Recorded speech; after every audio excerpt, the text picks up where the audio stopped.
এই ভিডিঅ'টো musically TikTok আদি ভিডিঅ'ৰ দৰে চাব বিচৰাসকলৰ বাবে নহয়। নমস্কাৰ বন্ধুসকল, মই আপোনালোকৰ হৈ সামন্ত বৰুৱা আৰু আপোনালোকে চাই আছে সামন্তছ ব্লগ। আজি মই আপোনালোকৰ বাবে লৈ আনিছোঁ এটা নতুন ভিডিঅ'। তেতিয়াহ'লে বলক পলম নকৰি ভিডিঅ'টো আৰম্ভ কৰোঁ।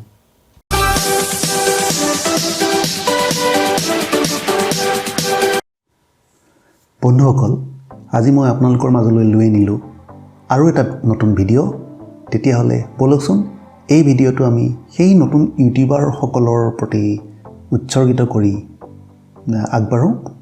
বন্ধুসকল, এজন নতুন ইউটিউবাৰে প্ৰথমতে খুব উৎসাহেৰে এটা চেনেল ক্ৰিয়েট কৰে, বনায় আৰু তাত ভিডিঅ' আপলোড কৰিব লয়। একাদিক্ৰমে তেওঁ ভিডিঅ' আপলোড কৰি যায়, কিন্তু এটা সময়ত তেওঁ যেতিয়া নিজৰ ভিডিঅ'সমূহৰ ভিউসমূহ চাই তেতিয়া তেওঁৰ মনলৈ হতাশ উপজে যে তেওঁৰ ভাল ভিডিঅ'সমূহতো ইমান কম ভিউজ কিয়, আৰু লাহে লাহে তেওঁৰ মনটো পৰি আহিব ধৰে আৰু ইউটিউবৰ পৰা লাহে লাহে তেওঁ আঁতৰি আহে আৰু ভিডিঅ' আপলোড কৰিবলৈ বন্ধ কৰি চেনেলটো তেনেকৈ এৰি দিয়ে। এইটো এটা সাধাৰণ ঘটনা।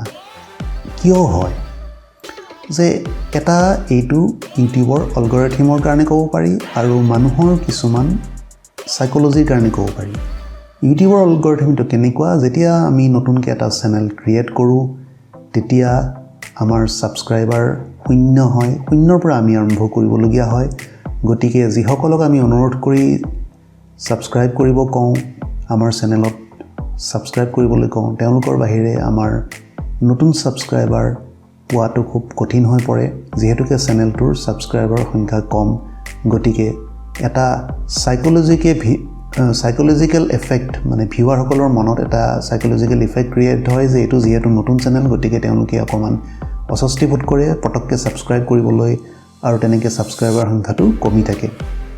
এইটো সকলোৰে লগত সংঘটিত হোৱা এটা ঘটনা।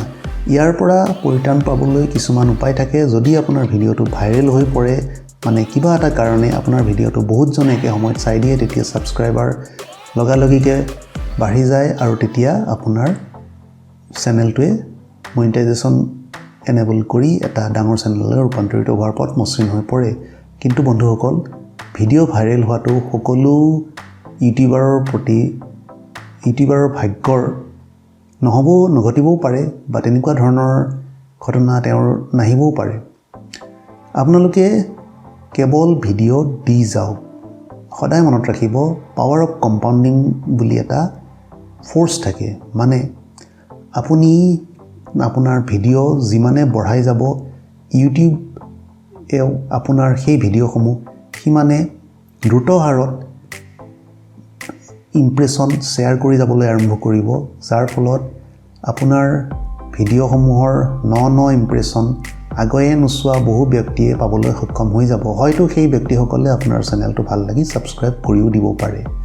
গতিকে এটা ৰেগুলাৰ পিৰিয়ডৰ মাজেৰে, ৰেগুলাৰ মানে এইটো নহয় যে প্ৰত্যেক দিনেই আপুনি দিব লাগিব, আপুনি যেনেকৈ বলে পাৰে। যদি সপ্তাহত আপুনি এদিন এটা ভিডিঅ' আপলোড কৰিব পাৰে, তেতিয়াহ'লে আপোনাৰ বাবে সেইটোৱেই ৰেগুলাৰ হ'ব যে প্ৰতি সপ্তাহত আপুনি এটাকৈ ভিডিঅ' আপলোড কৰি যাওক। যদি আপুনি সপ্তাহত দুটাকৈ ভিডিঅ' আপলোড কৰিব পাৰে, তেতিয়াহ'লে ৰেগুলাৰ আপোনাৰ ক্ষেত্ৰত সেইটোৱেই হ'ব যে আপুনি প্ৰতি সপ্তাহে দুটাকৈ ভিডিঅ' আপলোড কৰি যাওক। যদি আপুনি এদিনৰ মূৰে ভিডিঅ' আপলোড কৰিব পাৰে, তেতিয়াহ'লেতো খুবেই ভাল কথা। আপুনি প্ৰতি সপ্তাহত এদিনৰ মূৰে ভিডিঅ' আপলোড কৰি যাওক, আৰু যদি আপুনি সদায় আপলোড কৰিব পাৰে তেতিয়াহ'লে আৰু ভাল কথা। এইটো আপোনাৰ কেপাচিটি, আপোনাৰ সময়, আপোনাৰ কণ্টেণ্ট ইত্যাদিৰ ওপৰত নিৰ্ভৰ কৰে। কিন্তু বন্ধুসকল, আপুনি এক সপ্তাহত প্ৰত্যেক দিনেই ভিডিঅ' আপলোড কৰি গ'ল, পিছৰ সপ্তাহ আপুনি সম্পূৰ্ণ ৰেষ্ট ল'লে, আপুনি এটাও ভিডিঅ' আপলোড কৰা নাই, আপুনি আনৰ ভিডিঅ' চালে, আপোনাৰ নিজৰ ভিডিঅ'সমূহৰ ওপৰত কি কমেণ্ট আহে চালে। এইটো এটা ইৰেগুলাৰ পদ্ধতি। এনেকুৱা ধৰণৰ ব্যৱস্থাৰে আপুনি দীঘলীয়া যিটো ৰেচ হয় ইউটিউবত, আপুনি 0 to যিটো চিলভাৰ প্লে বটন, সেই ৰেচত আপুনি বহুত পিছ পৰি যাব। এইটো আপুনি কল্পনা কৰিব নোৱাৰাকৈ পিছ পৰি যাব। গতিকে আপুনি আপোনাৰ সাধ্য অনুসৰি আৰম্ভণিৰ পৰা যেতিয়া নতুন চেনেল খোলে, এটা মনত ঠিক কৰি ল'ব যে মই সপ্তাহত ইমানখিনি ভিডিঅ' আপলোড কৰিব পাৰিম। সেইমতে মই প্ৰত্যেক সপ্তাহত সিমানখিনিয়েই ভিডিঅ' আপলোড কৰি যাম নিৰবিচ্ছিন্নভাৱে। এইটো এটা কণ্টিনিউ প্ৰচেছ হ'ব লাগে। নিৰবিচ্ছিন্নভাৱে আপুনি ভিডিঅ' দি যাওক। বন্ধুসকল, আপুনি নিজৰ ছাবস্ক্ৰাইবাৰ কিমান হ'ল সেইটোৰ ওপৰত কেতিয়াও প্ৰথম অৱস্থাত বিশেষ দৃষ্টি নাৰাখিব। এইটোৱে আপোনাৰ মনলৈ হতাশ আনিব। আপোনাৰ ছাবস্ক্ৰাইবাৰ কিমান হ'ল সেইটো আপোনাৰ কাৰণে মেটাৰ নহয়। আপুনি ভিডিঅ'ত কেনেকৈ ধৰণৰ কণ্টেণ্ট আগবঢ়াইছে, ৰাইজক কেনেকৈ এড্ৰেছ কৰিছে, সেইটোহে আপোনাৰ বাবে মেটাৰ।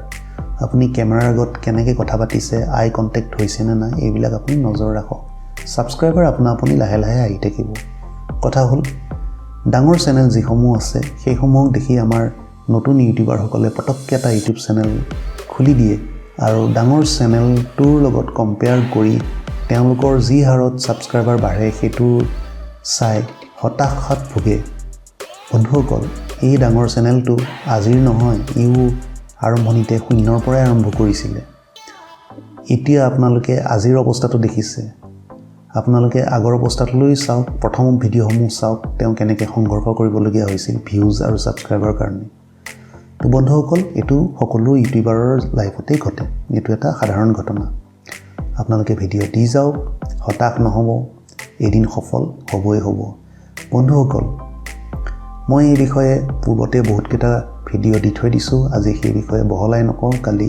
খালি কেইজনমান ছাবস্ক্ৰাইবাৰ হতাশিত হয় মোক পুনৰবাৰ সোধাৰ কাৰণে মই আকৌ এই প্ৰসংগটো কিয় হয় সেইটো আজি উত্থাপন কৰিলোঁ যে এইটো এটা ইউটিউবৰ এলগৰিথম। এইটোত ছাবস্ক্ৰাইবাৰ সংখ্যা যিহেতুকে কম থাকে, গতিকে মানুহৰ এটা চাইক'লজি ক্ৰিয়া কৰে যে নতুন চেনেল, ইয়াত ছাবস্ক্ৰাইব কৰিম নে নকৰিম, সেই ভাৱটোৱে বহুতক ছাবস্ক্ৰাইব কৰাৰ পৰা বিৰত ৰখায় আৰু সেইকাৰণে ছাবস্ক্ৰাইবাৰৰ সংখ্যাটোৰ বাবে প্ৰথম অৱস্থাত নতুন চেনেলটোৱে সংঘৰ্ষ কৰিবলগীয়া হয়। এইটো এটা স্বাভাৱিক প্ৰক্ৰিয়া, কোনো তেওঁৰ কাৰণে অঘটনৰ নিচিনা নহয়, এইটো এটা সাধাৰণ প্ৰক্ৰিয়া। এই সময়ত তেওঁ কৰিবলগীয়া কাম এটাই, তেওঁ ধৈৰ্য ধৰিব লাগিব আৰু নিয়মিতভাৱে ভিডিঅ' দি যাব লাগিব। তো ভিডিঅ'টো চাই কেনে পালে জনাবলৈ নাপাহৰিব। মোৰ দ্বিতীয়টো চেনেল ইয়ৰ প্ৰি লিডাৰ চাবলৈ নাপাহৰিব। ভাল লাগিলে ছাবস্ক্ৰাইব কৰিব। মোৰ technical channel Shyamanta Baruah visit কৰিব। ভাল লাগিলে ছাবস্ক্ৰাইব কৰিব। মোৰ যদি ব্লগ চেনেলৰ ভিডিঅ'সমূহ আপুনি ফেচবুক পেজত চাব বিচাৰে তেতিয়াহ'লে শ্যামন্তছ ব্লগ ফেচবুক পেজ লাইক কৰিবলৈ নাপাহৰিব। টুইটাৰ হেণ্ডেল আৰু ইনষ্টাগ্ৰাম ফ'ল' কৰিব। আজিলৈ আহোঁ। জয় অসম।